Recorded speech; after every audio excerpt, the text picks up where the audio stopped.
Bom, gente, vamos dar início a mais um vídeo para o canal Mente Aberta. Nesse vídeo aqui eu irei fazer mais uma sessão referente à playlist Psiquiatria Básica, tá? E aí a gente vai dar continuidade ao nosso assunto, ao assunto que eu venho explanando, né, referente à esquizofrenia. Então aqui trata-se do vídeo 2, né? Quem tiver interesse em ter um entendimento abrangente referente ao assunto, pode procurar no canal o link playlist. Você clica no link, lá você vai encontrar as playlists do canal, né, onde vai estar lá tituladas, cada uma com os assuntos específicos. E aí você procura a playlist de Psiquiatria Básica, onde nela eu vou estar tratando dos assuntos relacionados à psiquiatria básica. E aí você vai encontrar lá os vídeos falando sobre esquizofrenia. Para ser mais precisa, o vídeo anterior a esse, onde eu venho dar uma introdução referente ao assunto, tá?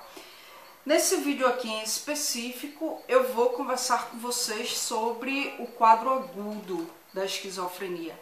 E aí vale frisar que tudo que eu venho explanando referente a esse assunto, eu venho tendo como embasamento o livro de Lausanne Neto, Psiquiatria Básica, né?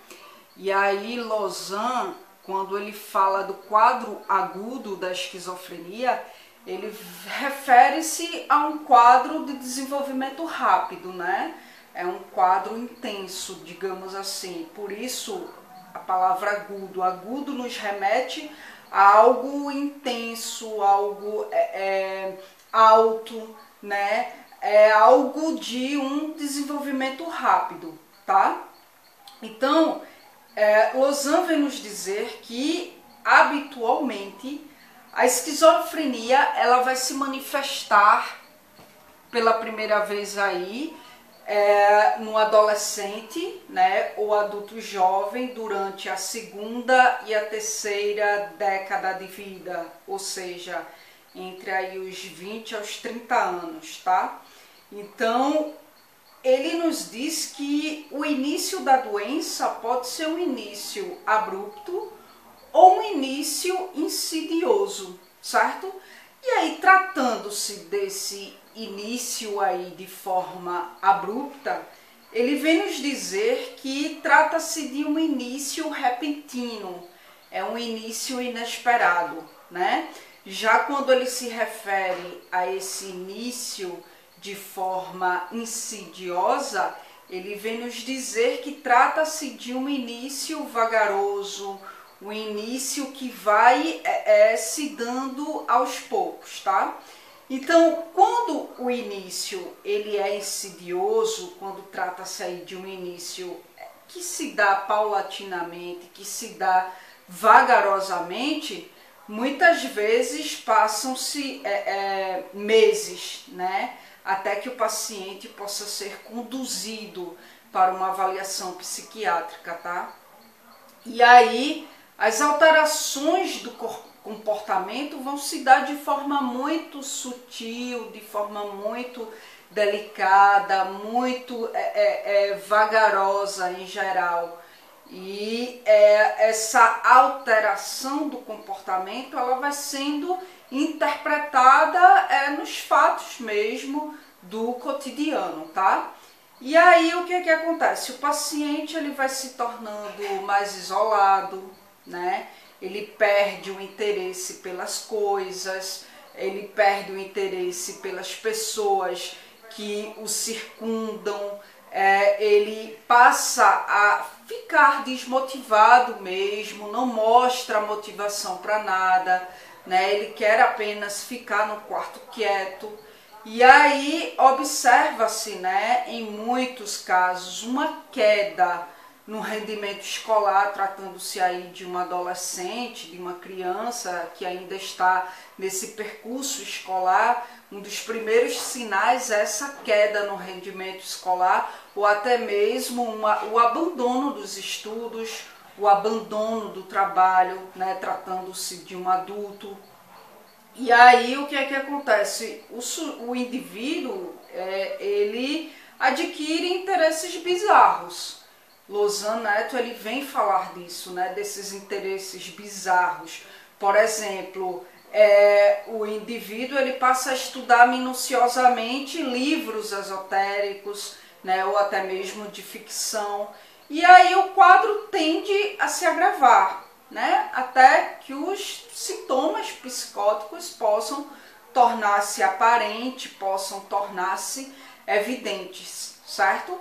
E quando esse quadro ele se instala de maneira abrupta, né, de forma rápida, de forma grosseira, ao longo dos dias ou semanas o paciente ele costuma se apresentar, ele costuma se apresentar de forma angustiada. Ele vai estar aparentemente angustiado, né? Ele vai estar aparentemente perplexo. Isso vai estar muito aparente, né? Ao longo de dias ou semana.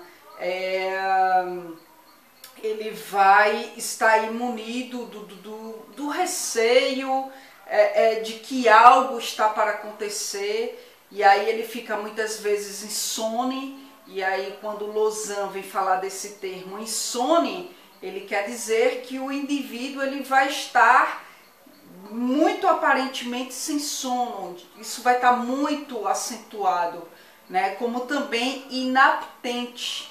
E aí esse termo trata-se de uma falta de apetite. O indivíduo ele vai estar sem apetite, ele vai estar acometido de uma fala sem nexo, tá? Às vezes ele vai estar agressivo, ele vai estar munido de uma necessidade de chamar a atenção dos familiares, tá?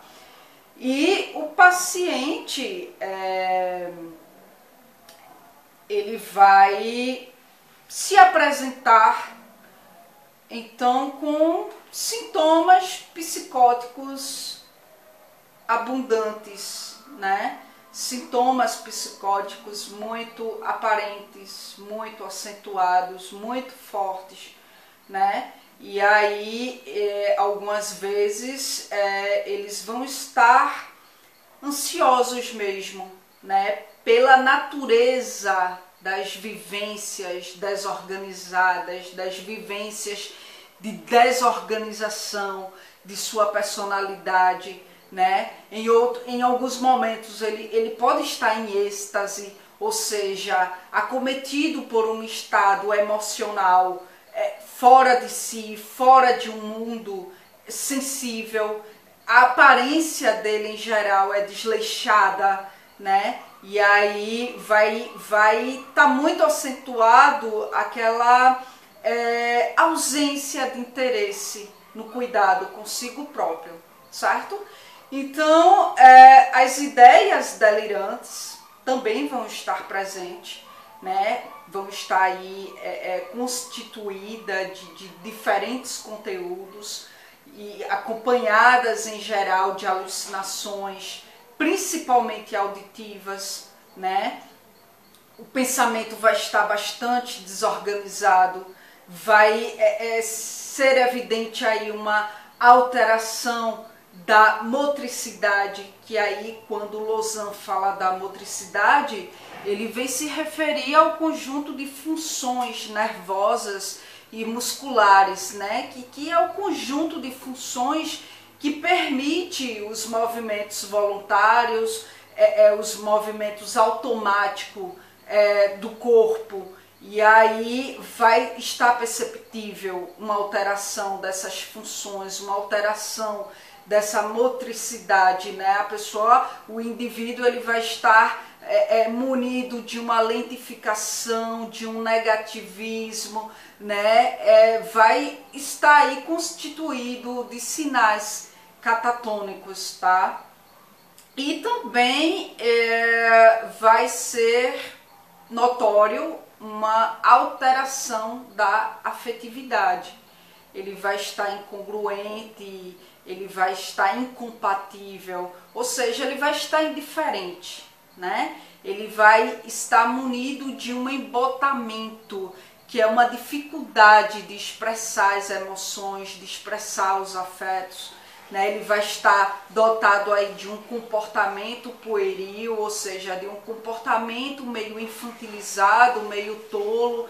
Isso também, esse tipo de comportamento também tende a ser frequente, tá? E o paciente, no geral, né, em geral, ele tem pouca crítica, né, ou tratando-se desse quadro agudo, ele tem pouca crítica, ou ele vai estar totalmente ausente da crítica no que diz respeito a esse estado mórbido, né? E aí ele vai apresentar as mais diversas explicações para o que está ocorrendo consigo, né? Justamente porque ele vai estar desprovido dessa crítica, tá? E aí, algumas semanas após o início do tratamento, o paciente ele vai apresentar uma melhora desse quadro psicótico, tá? E aí ele vai recuperar, pelo menos parcialmente, a crítica em relação a essas vivências delirantes, em relação a essas vivências